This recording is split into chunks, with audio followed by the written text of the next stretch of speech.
What's going on, everybody? Welcome back to another episode of the Make Money and Have Fun show. And I don't know what's going on, but I might be crazy this month because if you've been paying any attention at all, you're going to know that I am going live every single day this month, interviewing different authors because February, for me, has become author month. And today, I'm actually super excited about this interview. This is going to be a little bit different than the other interviews because not only is this guy an author, but he has an opportunity for any aspiring authors out there as well. So let's jump into it. My motto in life is make money and have fun. I'm on a mission to show everyone how to make money, yeah, and have fun. I'm all about making money and having fun.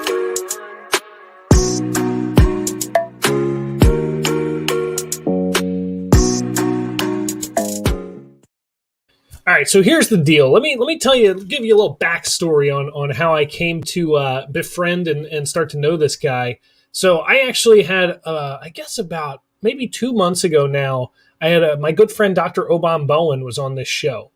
And in the beginning of 2020, pre-pandemic 2020, right around this time last year, I went and I met him at a seminar that he did. And I was like, oh, this man is phenomenal. He's awesome. He's got his stuff together. I want to be part of his circle, part of his influence. And everywhere that I saw like his sizzle reels, his marketing, all of his different pieces, I kept seeing this guy, Emilio, pop up everywhere. And he's got like this like beaded necklace that I think he lost now. And he's rebranded himself anyway, but he's a good looking dude regardless of that.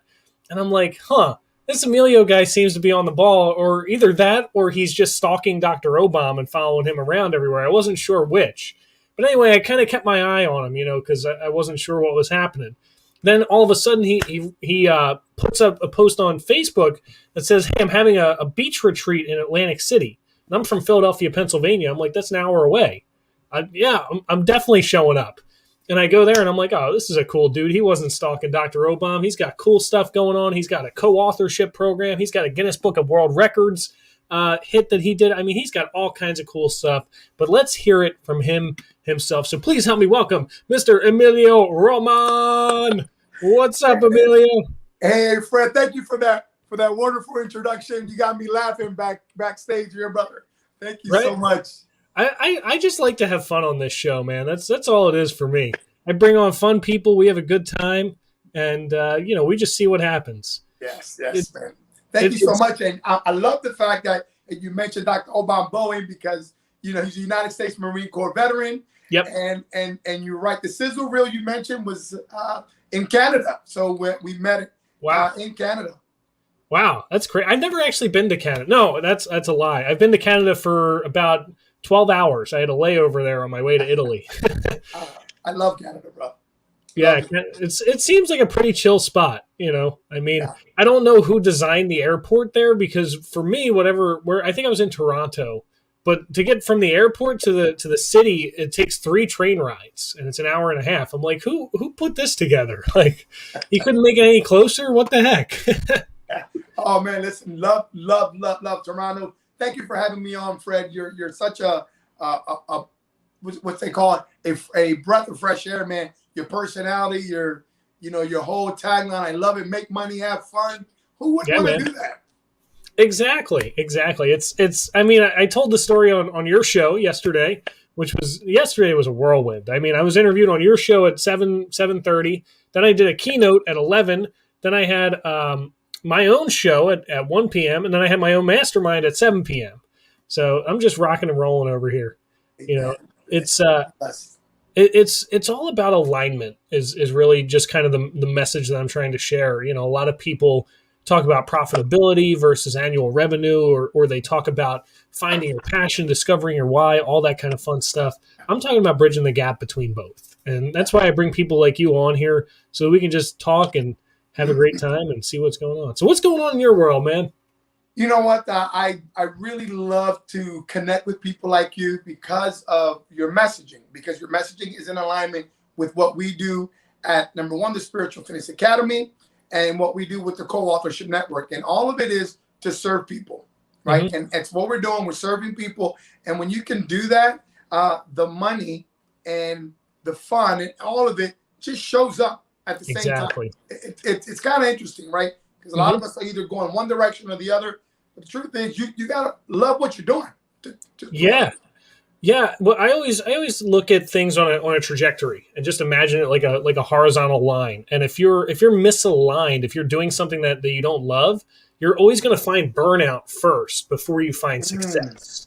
But if you're fully aligned, you're going to find that success first, like you're talking about. And I love the way that you bring it up. It's, to me, every day I wake up and I ask myself the question, how can I create more value today? Whereas most people ask themselves the question, how can I make more money today? And the problem is that money is simply just a byproduct of value creation. And so, whatever you can give, it comes back to you at that point. Yeah. You know what? I mean, Fred, thank you for sharing that and bringing it back to the conversation that you and I were having yesterday, because it has to deal a lot with, obviously we hear mindset. You can't escape that. But the truth is that the people that you hang around with, the books that you read, we're both big fans of Anthony Robbins, right? And so I had the blessing to walk on fire with Anthony Robbins. Now, talk about mindset. Like, you're not just going to show up there, and they do this very strategically. You have to build up to this before you're able to go ahead and walk on these coals, however many degrees, right?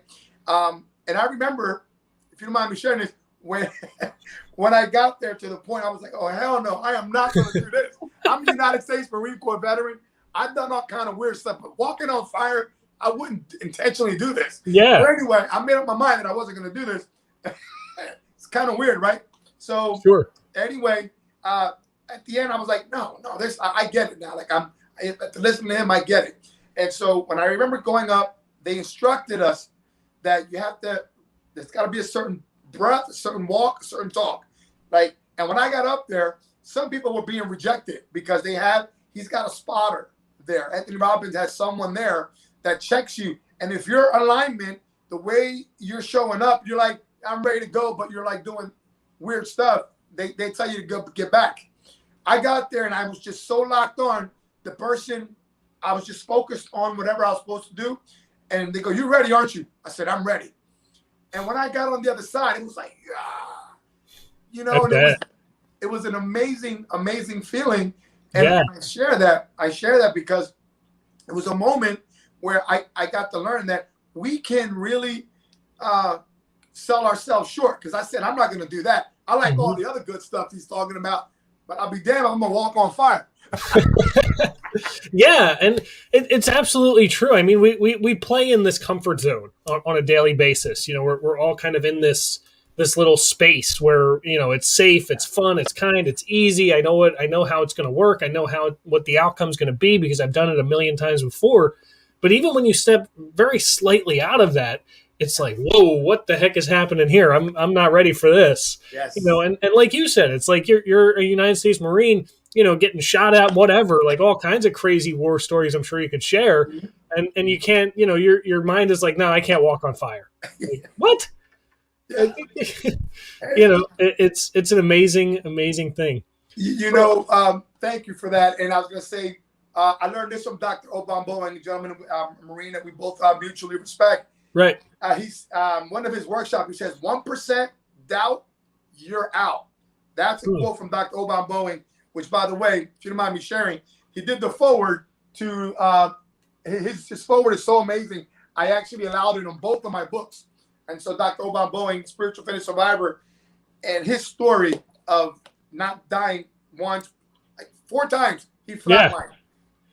Crazy. And when you meet him today, how he inspires so many people, his attitude, it's like you would never tell that's part of his story. And his energy, too. I mean, when I had him on my show, I had to warn people. I'm like, this might be my most energetic show yet, because I bring a lot of energy to the show. And then having him on, I'm like, what the heck am I doing?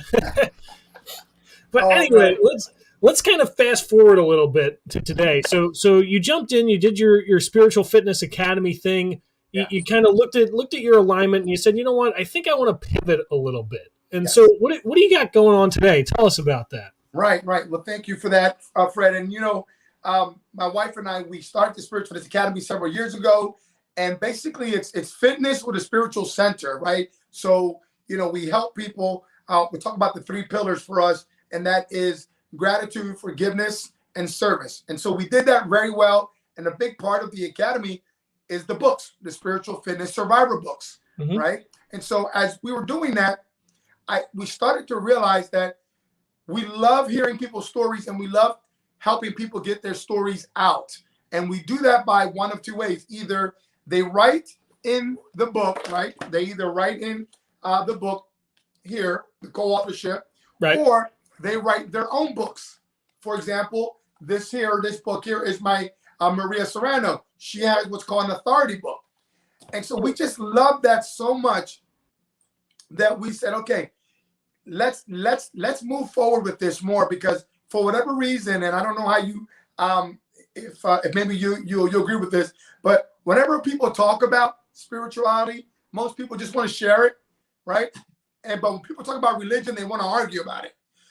So my wife and I just love to share about our faith, but not from a dogma point of view, right? We just love to share. And so we found out that we're getting much more satisfaction in sharing people's story, which, by the way, is what we were doing with the academy anyway, Fred, right? We're bringing people on, and people were sharing their story like yourself. Like, you have a book, and we love highlighting people. We had you on the show yesterday, right? And we absolutely love it. We got great feedback. People loved your energy. You were working on, I believe, your 3rd book now. Yep, 3rd one. Oh, 3rd one, right? Look at that. And so we got great feedback. And it's the same thing, Fred, that we're doing with the academy. But now we just launched our LLC, the Co-Author Network. Nice. That's awesome. So we got Danielle coming in here. She's squabbing up in here. So you and Daniela are doing this thing together, which I love that. I love that, by the way, the fact that you two are aligned in this. I want to share a story with you that I actually shared with my mastermind group last night, and you'll probably really resonate with this. So you and I, we had some pretty transparent conversations, about, different things with sales and building businesses and stuff like that. And I love the fact that you kind of went and looked at your platform, and you're like, you know what, let's get rid of everything and let's triple down on this co-authorship thing. Mm-hmm. And I wanted to share with you. So Richard Branson, the owner of Virgin Mobile and the airplanes and all that kind of stuff, multi-billionaire, he was offered at one point $1 million to do a 30-minute keynote speech where he was going to be flown in, transportation and lodgings was covered. He's flown in on a private jet. He's driven to his hotel suite and taken back the same day in a 30-minute, a 30-minute presentation for $1 million cash, right? And he said no to that opportunity. And the funniest thing was this company called him about 5 or 6 times, and they started out 100,000, then 250, then 500, then $1 million. And every time the secretary told him no. And the last time she finally goes, look, Richard Branson is not taking any keynote opportunities right now. He's not focused on that. That's not what he's doing anymore. And it doesn't matter what price you offer him. He told me specifically not to take any keynote opportunities. And it was this really interesting story when I heard, a friend of mine tell it, because it kind of makes you realize that, the bigger you get and the more success you have, the more ways you can say no to different things. And that's kind of what you've done with your business, is where you're like saying no to all this other stuff and just saying yes to this one thing, which I think is really working. Man, I've never heard that story before. Right? But man, you're right. It does resonate with me. And it was, I'm sure I probably wouldn't turn down $1 million right now, but right. But I hear what you're saying. Yeah, I mean, because his business has scaled to a point, his attention and his focus has to be that much more laser. Otherwise, a house divided cannot stand. And exactly. So, my wife and I, we had to sit down and look at, really, could we scale this business, the Spiritual Fitness Academy? We've already spent thousands and thousands of dollars. It's been over 3 years, and we've got so much pushback from it. And every time I want to talk about, spirituality here and there, all I kept getting, even on Facebook, I kept getting, well, Jesus is the answer. Jesus is the answer. And I'm like, okay, we believe in Jesus, but we also have, we look at it from a different spectrum. And so That's a it good just point. seemed like every time I was going on, it was so much pushback. And we're just so much more fulfilled now in the short term. Yeah, it's interesting because I wouldn't imagine that the word spirituality would cause that much controversy in a sense. It's interesting, but I can see it happening now that you bring it up. Yeah. So let's talk for a minute to the aspiring author, the person who's in that space where they want to write a book but they never have before. What kind of advice would you give to that person who wants to share their story but they don't know how? Right. Well, you know what, Fred. Here's the deal. Like most of us have been told, given our lifestyle, that we have a story inside of us. And if you're like me, someone who got left back in first grade, I had to teach myself how to read for different reasons. One of my mom traveled. She traveled a lot, and we were always kind of moved around. And so I grew up with this part of me feeling inadequate about reading in public. You probably can't tell that today, right? But I taught myself how to read, and honestly, I probably couldn't tell you the difference between a verb and an adverb, right? In today's lifestyle today, you don't need to. You really don't need to. Here's a secret that you probably know, but most people outside of being a writer do not know this. And most books today are written by ghostwriters, right? And if for some reason someone doesn't know what a ghostwriter is, it's someone who is proficient in the art of writing and putting this together. So what separates, to answer your question in full, Fred, what separates you and me is really not much in terms of, we both need oxygen, we both bleed, we both need money to exist, right? Outside of that, what separates Fred from Emilio Roman is our story. And this is the important part, and if we are not telling our story from our own perspective, right, someone else will, Fred. And so something that we do very, very quickly, something that we do when I do workshops and retreats is called Whisper Down the Lane. Have you heard that before? Have you heard of Whisper Down the Lane? Yep. Right? So, yeah, absolutely. I've done this with 5 people, just 5 people. And I'll start off saying, my name's Emilio, right? And they got to move real quickly with this. Just say what I said and then come back to me and tell me. I say, Emilio likes hot dog with lots of relish and ketchup. You would be surprised. By the time I come back here, Fred, they've said Emilio is a vegan. Like, mind-blowing. Mind-blowing in the small group of people. And so this is what I tell people. I said, listen, your story is really what separates you from everyone else. And at some point in time, we're all going to expire, right? So what do you want your story to be? Because you have to tell it. And so that's why it's important for people to get their stories out in either an anthology, which is a co-authorship where you 1,500 words and you share a book with other people, which is very popular, as you know, or write your own book. I love that. I love it's interesting because I've been looking into co-authorship, and by the way, you're the first person this month who has a co-authorship platform on here, which is definitely something that we need to kind of jump into. But one of the things that I always kind of bring up with my different guests and always think about with the aspiring author is that sometimes we talked about mindset in the beginning, and sometimes I feel like people get in their own way when it comes to writing a book. For instance, my first book that I wrote when I was 21 years old, I wrote a book all about mindset. It's called The Revolutionary Mindset. And this book was born out of 2 things. One was I was competing with a friend of mine who wrote a book, and I'm like, you ain't going to be the only one that writes a book. No way. And 2 was I wanted to prove to myself that I could do it. And like you said, back at that time, I didn't know that ghostwriters were a thing. I didn't know that I could basically pay my way into, success and leverage my weaknesses and focus on my strengths, like Greg Reed always talks about. so I wrote every single word in that first book, and it took me a year and a half to write it, because I suck with discipline. And but it's out now, and it's done, and it was kind of that, like, overcoming that insurmountable task. And after I wrote it, I realized, I'm like, this wasn't really as hard as I thought it was going to be. Yeah. And I think that people are really afforded more opportunities today with co-authorship, or with ghostwriting, or with editors, or with book writing teams and publishing companies and self-publishing with KDP and all these different things, just to kind of make it that much easier for them. What would you kind of say to somebody who's combating with the idea of the difficulty of writing a book? Yeah. Again, get your message out, get your book out. There's so many ways to do it. And if you're not participating in some sort of co-authorship, especially if you're an entrepreneur today, what is really going to distinguish you from your competitors? Because quite simply, everyone today has a degree.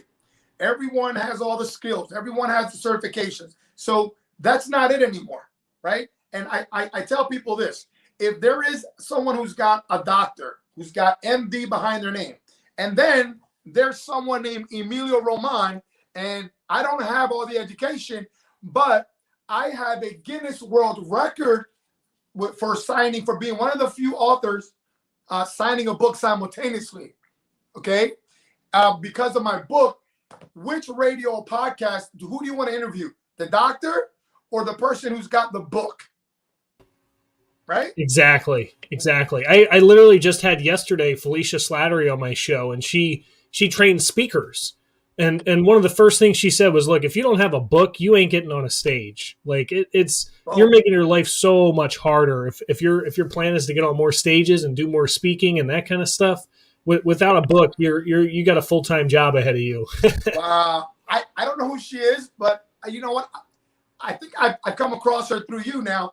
And so this second time I'm hearing her, I have to definitely connect with her, because she said it so perfectly. She's really amazing. And it's interesting because we're kind of, we gotta take a second. Wow, I can't talk today. I'm gonna take a second here and talk about connections. Yes. So last year I probably invested more in my connections than anything else that I invested in that year. Right? Like you said, everybody has a certification, everybody has a degree, but not many people have connections, right? One of the most asked questions that I get all the time is, Fred, how the heck did you get Les Brown on your show? Right? People ask me this all the time. And my answer is, as silly as it is I asked him. I asked him to be on my show. I got my foot in the door. I found a connection, a friend of a friend of a friend who knew somebody, just like I knew Dr. Obam. I saw you. I said, I got to connect with this guy. Right. And it's the same thing, right? How now you're seeing this, Felicia Slattery through me. You got to connect with her. You connected me with Daphne Taylor Street and with Austin Haynes and all these, these other amazing people. Jackie Height and I are doing business now. That's awesome. We chatted last night. So it really comes down to, your connections. And then, like you said, if you can tell your story and put it inside of something like a book. And I mean, I'm telling my story through a podcast now. And, and a YouTube channel and whatever. There's so many mediums out there to tell it. But I think that once it's told, it really changes things. You're right. And so you use the word connection. So why do you want connection? And you want connection for two words. And that is, number one, leverage. Number two, access. And again, I have to go back to our mutual friend, Dr. Obam Boeing, when I went to his mastermind in Canada. And we had many conversations privately. We went to Costa Rica, and he spoke on this again. So right now, Fred and I are connected, right? So what happens? Well, I want access, and I want to leverage our friendship, because if I have a mission, which I do, to help get people into co-authorships, how is that going to happen? Am I going to dance around Fred with this conversation, go, hey, let me be on your podcast, and then just hope that someone is going to see this? No, I'm having a real candid conversation with Fred and say, Fred, listen, this is what I got going on. You and I have a partnership here where if people decide that this works for them, we build an affiliate, right? So like, I'm very, very intentional. And so if anyone takes anything away from the conversation that we're having is that you should do something for leverage and access I and love that. be candid about it, because that's what Richard Branson, with your story, when you started, that's what he was being intentional. He was being intentional when he knew where his money and his time, what he needed to do. Exactly. Yeah, I never heard it put that simply, but it makes sense, right? Having that leverage, having that access, and it's even I look at it almost like a tree, or like a network marketing kind of, trickle down effect, where Right. it's like, because you're here now, if you really had an intention or a burning desire, like Napoleon Hill says in my favorite book, Yeah. to meet Les Brown, you now have a gateway to that. You know what I mean? It's not always finding the big dog, but it's finding the friend of the big dog, to kind of get you in the door, which, that's not really massaged neatly yet, but you get the idea. No, absolutely. Yeah, it's well said, brother. No, listen, I get it. I get what you're saying. Mm-hmm. And again, like you are, I can tell the short time we've known each other, you are that person who fundamentally, you get it. Because when I put the retreat out, you said, "Hey, I'm coming." And when you came in, you were so nice, you were on time, you were respectful, and you leveraged that room. When you got up and I gave you time to speak, Yep. You came out the gate and you knew that you were intentional. You knew why you were there, right? You were open, you participated in everything we did, and you walked out there with Austin Haynes, a connection with him.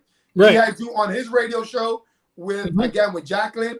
And now you're on my show, and I can tell that we're going to be moving forward with other partnerships. Definitely. All because, we're like-minded, and our missions are helping and serving others. So it's actually kind of funny, because that's exactly correct. But it needs to be done ethically, and I think a lot of people miss that point, where they take a stage just to try to sell from it or whatever. I mean, being fully transparent, I had a credit card machine in my backpack, right, just for that day. So it's like. But I kind of read the vibe, and I wouldn't have obviously, closed anybody in front of the room. I would have taken them outside or in the other room and said, "Hey, like if this is a vibe, let's make it work."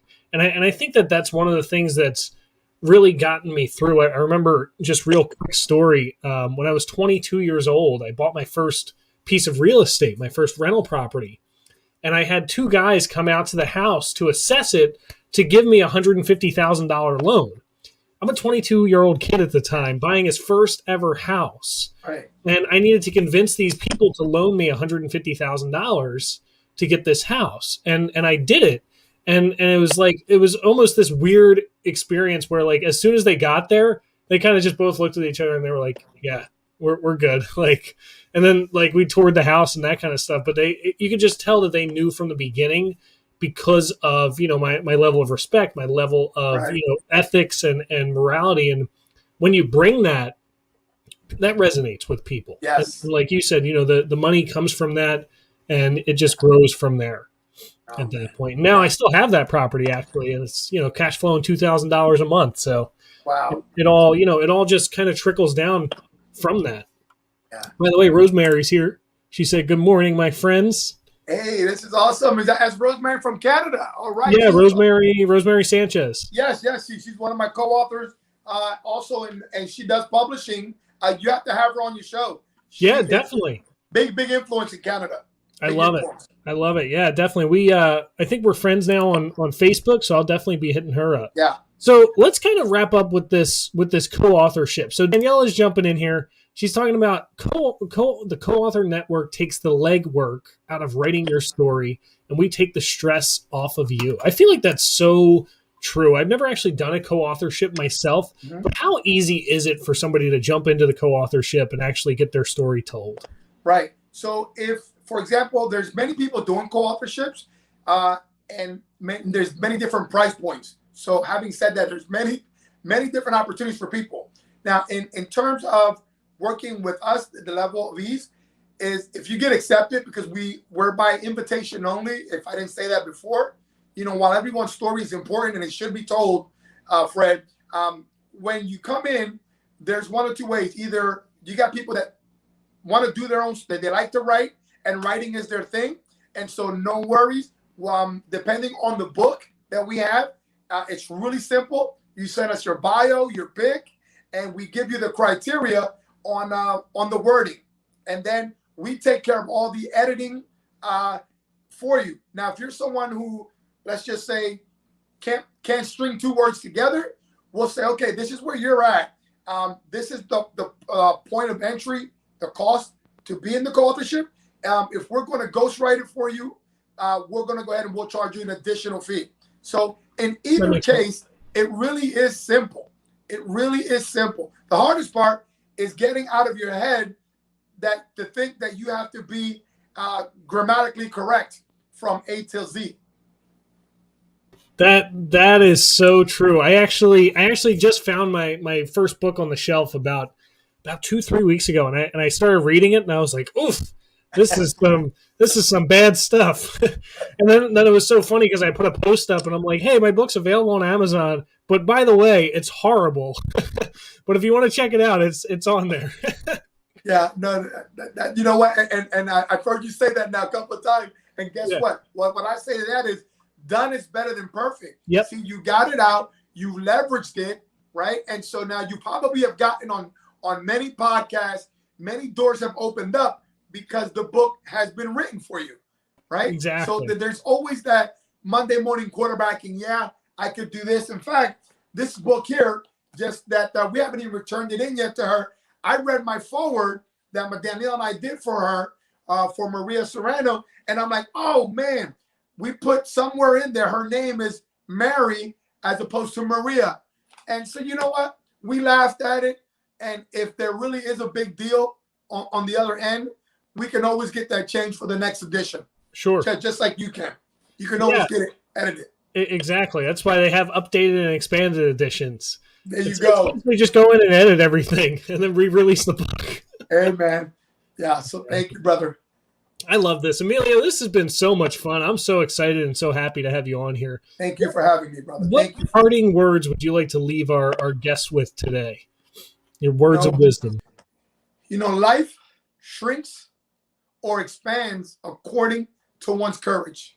And so if you have a message that you really believe that you want to bring forth to the world, do not die, my friend, with the music still in you. Reach out to Fred. Reach out to Fred. Reach out to me, and let's get your story told. I love it. I love it. We got so many folks joining us. Danielle is saying hello. Jackie's here. She said, this is great. We were just talking about you, Jackie. Rosemary's here. I want to thank everybody for hanging out with us, being with us today. The really cool thing is right now we're live on YouTube and Facebook, but after this, we're going on about 15 different podcasts, and we're going on TV. So we're going to be on Roku and Amazon Fire TV. And I know your show's on TV too. You actually got more stations than me, so I got to up my game again. I get really competitive with other people's media. I had a friend of mine write a book, and I'm like, you ain't the only one. Not for long. I love it, man. I'm so excited to have you here. This has been great stuff. Thank you, brother. We will see everybody again tomorrow on the next episode of the Make Money and Have Fun show. See you, Emilio. See you, everybody. Thank you, Fred. Have a good one, guys.